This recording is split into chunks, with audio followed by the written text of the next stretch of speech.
नगर पर्व न्यूज 24 बातमी सामान्य माणसाच्या हक्काची।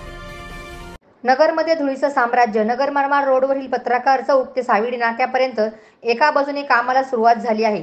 ठिकठिकाणी खोदण्यात आले असताना पूर्वीच्या रस्त्यावर सिमेंट मिश्रित पाणी टाकले जात आहे। त्यावरून वाहनांची ये-जा सुरू असते।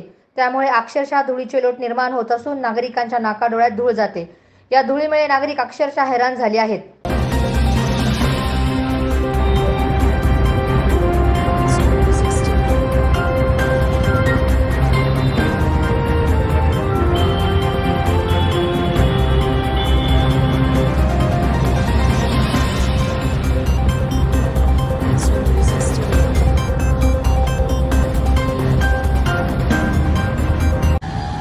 आपल्या इथं जे रस्त्याचं काम चालू आहे, जे पक्की टाकलेली आहे, सिमेंट टाकलेलं आहे, त्याच्यामुळं पब्लिकांना भरपूर त्या धुळीचा त्रास होतोय। तरी आपण त्याची काळजी घ्यावी, दखल घ्यावी ही नम्र विनंती।